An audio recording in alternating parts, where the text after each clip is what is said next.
Il marchio Scorti nasce da una chiusura del marchio Caminetto per volontà mia e di mio padre, perché non c'era più possibilità di continuare con i soci della Caminetto. E quindi nel 1980 nasce la Scorti, diciamo sì, sulle orme della Caminetto. Nel frattempo la Caminetto chiude, noi, parlo di noi perché eravamo io, mio padre e mio fratello, assumiamo anche tutti i dipendenti della Caminetto, ritiriamo buona parte del magazzino Caminetto, dei macchinari Caminetto, lavoriamo con i distributori che già distribuivano il Caminetto, però col marchio Scorti. Abbiamo un bel lavoro. Purtroppo nel 1984 muore mio padre, io 26enne e mio fratello 22enne, portiamo avanti tutta l'azienda. Dopo la morte di mio padre nell'85 io, mia moglie e mio fratello ritiriamo anche il marchio Caminetto e ripartiamo anche nel produrre. Poi purtroppo nel 90 muore mio fratello e io e mia moglie inglobiamo anche il marchio Caminetto nella Scorti FAP SNC, Fabbrica Artigiana Pipe Cucciago. La vocazione l'ha data il signor Carlo Scotti, cioè io come so la storia, come è stata raccontata, mio padre si trova al funerale di un cugino che già lavorava alla Castello. Mio padre chiede al signor Carlo Scotti, dice, ma se non chiude io vengo a lavorare da lei. E da lì mio padre ha passato 10 anni della sua vita a produrre pipe Castello e dopo 10 anni mio padre si è sentito di mettersi in proprio. Ma il fumatore Scorti inizialmente era il fumatore che conosceva le Caminetto, il cliente che cercava l'artigianato vero. Diciamo che poi forse all'inizio cercava molto il design di mio padre, che poi io ho imparato, cercava la pipa Brianzola. Poi dopo è un po' cambiato il discorso, ha cominciato a conoscere le Ascorti, difatti nelle Ascorti abbiamo portato tante novità che in Caminetto non si facevano.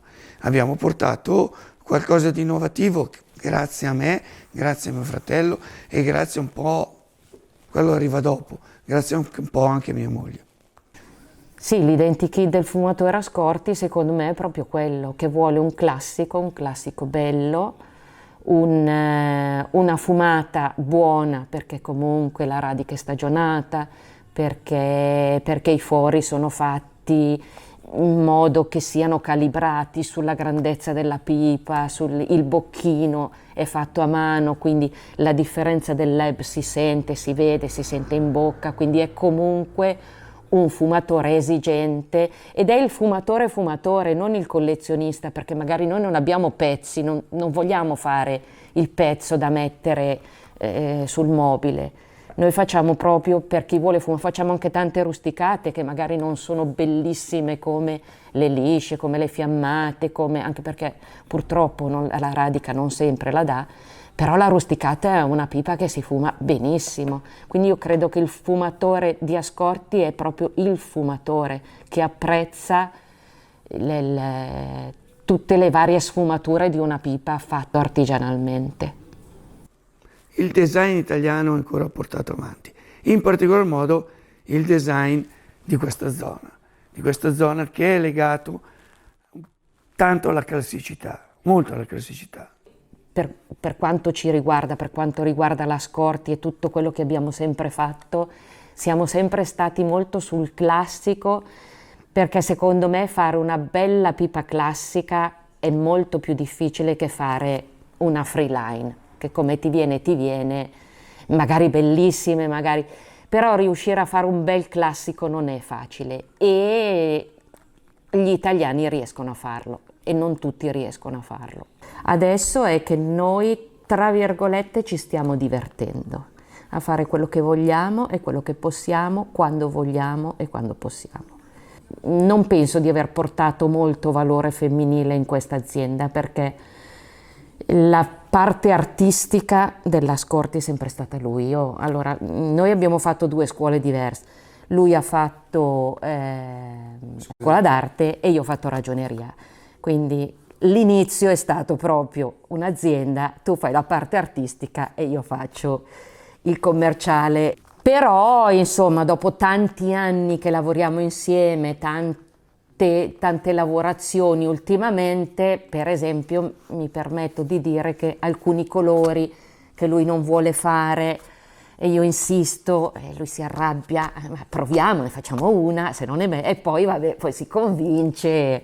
Alcune cose, le ultime cose che abbiamo fatto, tipo quelle un po' a fiore, un po' così, che a lui non piacciono, però a me piacevano, e allora un pochino forse di femminilità l'abbiamo portata, che magari non piace a tutti, però vabbè. La mia pipa della vita è l'ovetto, che, perché l'ho visto nascere in caminetto e poi come Ascorti l'abbiamo sempre fatto. E adesso, giustamente, visto che con il marchio Caminetto continua nostro figlio, lo produce nostro figlio. Parliamo di suocero e di figlio. Allora, suocero posso dire che è stata una persona che io ho conosciuto da subito, perché noi ci siamo conosciuti che io avevo 16 anni, e da subito per me è stato più di un padre, una persona meravigliosa. Figlio anche lui, credo che abbia anche lui la possibilità di fare tantissimo, perché abbiamo visto che in pochi anni è riuscito a fare tante cose. Credo che il cervello l'abbia preso da mio suocero e poi dal padre, perché poi fare queste cose ha proprio preso tutto da loro. Credo siano molto simili, anche se mio figlio purtroppo non ha conosciuto mio suocero. Io ho sempre detto, se si potesse mangiare con i complimenti, sarei 200 kg. Perché davvero la gente apprezza, il fumatore di Ascorti apprezza il fatto che noi comunque ci mettiamo amore, passione, tutto è curato nei minimi particolari, tutte queste cose perché lui le ha sempre volute, e ormai anch'io, cioè dopo 50 anni, riesco a capire che la differenza sta nei minimi particolari, e il fumatore di Ascorti lo capisce, e spesso ci fanno complimenti per queste cose, e spero che continuino a farceli.